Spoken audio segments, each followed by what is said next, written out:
राम जी बंदर भालुओं को भी हृदय से लगाते हैं, सबको हृदय से लगाते हैं।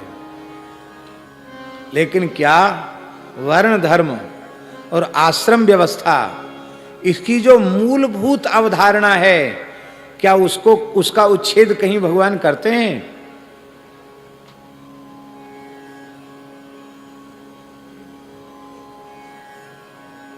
उसकी मूल भावना को कभी भगवान उच्छेद करते हैं क्या?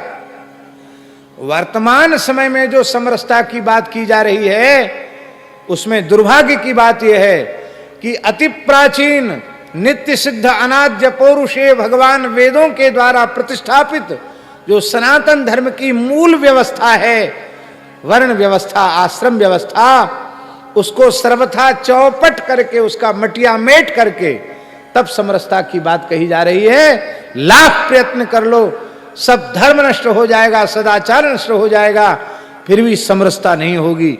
समरसता का एकमात्र उपाय है सभी जीव भगवत शरणागत हो जाएं, सभी जीव राम राम करने लग जाएं, सभी जीव भगवान के भक्त हो जाएं, तो महाराज कहीं कोई द्वेष नहीं रह जाएगा।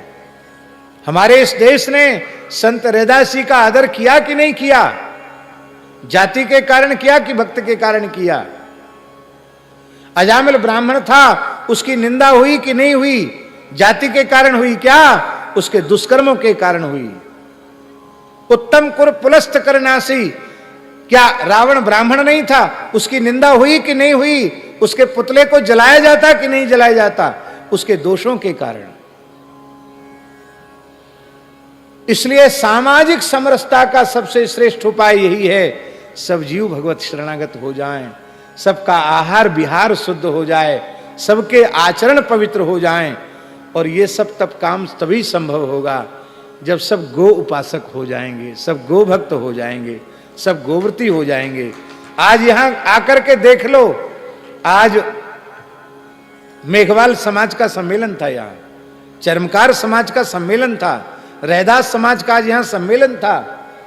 समाज के प्रत्येक वर्ग के लोग यहां आकर के संतों का दर्शन कर रहे हैं और गो सेवा की प्रेरणा प्राप्त कर रहे हैं।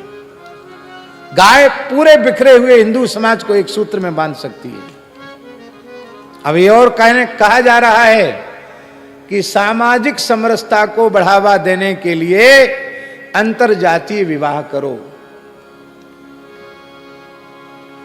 इसके लिए प्रोत्साहन दिया जा रहा है अंतरजातीय विवाह के लिए। मेरी विनम्र प्रार्थना है कि भगवान भी आकर कहने लग जाएं कि तुम अंतरजातीय विवाह करो, पर यदि हमारे वेदादि शास्त्र उसका निषेध करते हैं तो भगवान की बात मत मानो, वेद की बात मानो, क्योंकि तस्मात् शास्त्रम प्रमाणम ते कार्याकार्य व्यवस्थित हो। बुद्ध भगवान के अवतार हैं कि नहीं? बोलो। 10 अवतार में बुद्ध भगवान के अवतार हैं कि नहीं? पर बुद्ध की सारी बातें हमने कहां मानी? बुद्ध कहते थे यज्ञ मत करो, हम यज्ञ नहीं करते हैं क्या? हम वर्ण व्यवस्था नहीं मानते हैं क्या? अरे विज्ञान के आधार पर भी विचार करो, सबके वंशानुगत शरीर के जो क्या कहते हैं उसको, अणु परमाणु कहें या उनके डीएनए कहें, डीएनए कहते हैं, वो सबके अलग अलग होते हैं। आप सबका घालमेल करके सर्वनाश क्यों करना चाहते हो?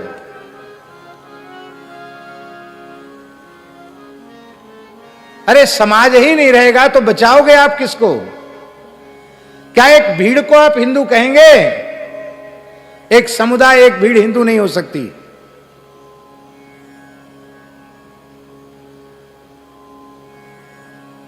अरे जी, नीच ऊंच का विचार संतों ने किया ही नहीं।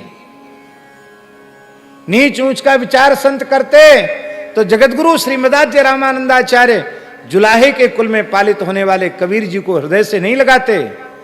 चर्मकार के कुल में जन्म लेने वाले रैदास को अपनी छाती से लगाकर अपना शिष्य नहीं कहते। नापित समाज के सेन जी को अपना शिष्य नहीं बनाते। समाज का कौन सा वर्ग हमारे महापुरुषों ने छोड़ा है? और भक्ति प्रकट हुई तो सब एक हो गए।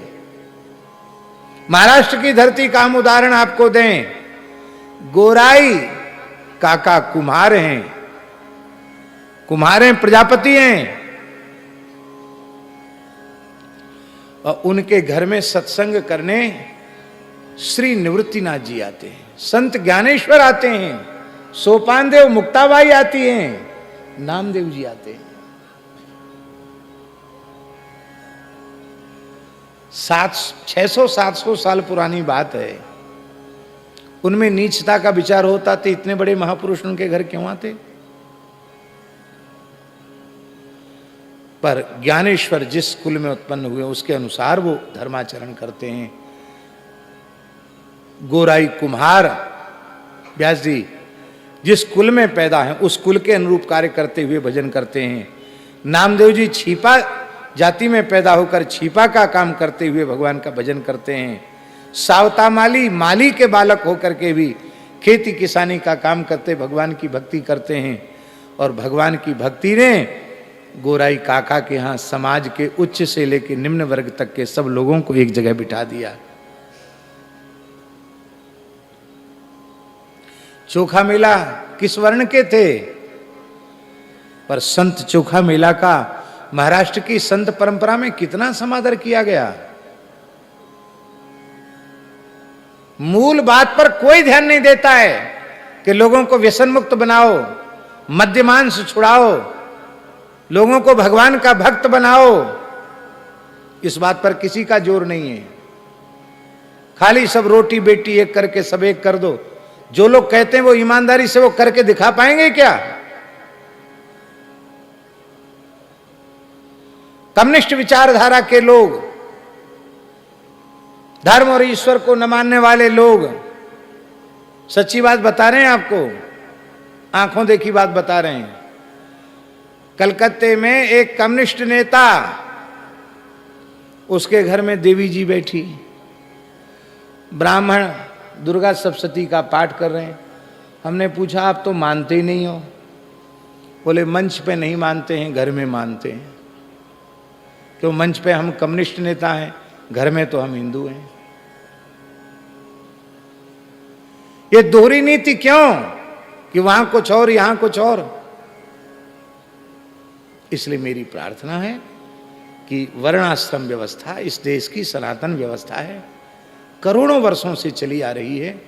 उसका मूलभूत जो स्वरूप है उसका आदर करते हुए आप भगवान की भक्ति के माध्यम से समाज के सभी वर्गों को भगवत प्रेम प्रदान करके सी राममय सब जग जानी, करो प्रणाम जोरी जुग पानी।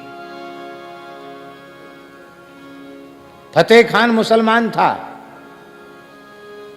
संत मलुकदासी ने कहा से उसने पूछा महाराज जी फतेह खान ने कि मैं म्लेच्छ हूं, बहुत पाप किए हैं मैंने, क्या आपके चरणों में मुझे जगह मिल सकती है? मलुकदासी रो पड़े, बोले हमारे रघुनाथ जी ने बंदर भालुओं को अपने चरणों में जगह दी, तुम मनुष्य तो हो, कोई बात नहीं।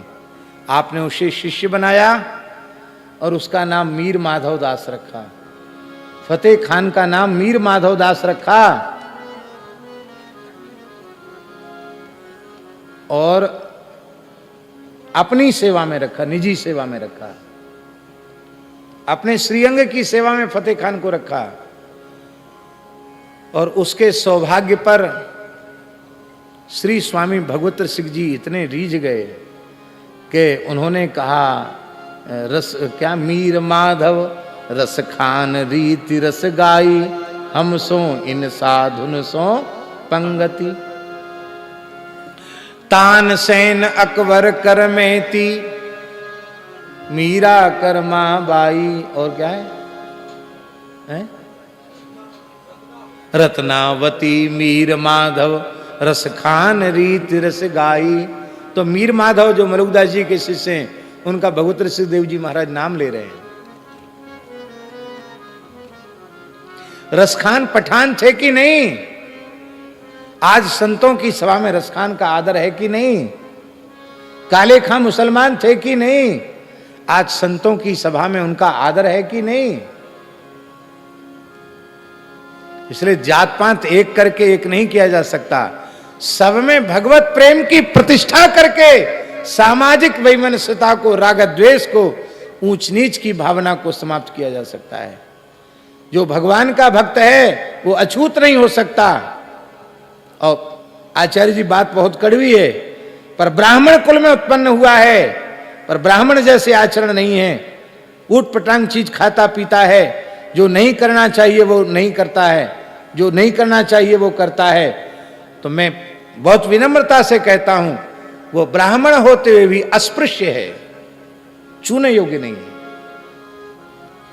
पर यदि कोई निम्न जाति का व्यक्ति है, मस्तक पर ऊर्ध्वपुंड तिलक है, गले में तुलसी है, जिह्वा पर भगवान का नाम है, तो वह आदर का पात्र है।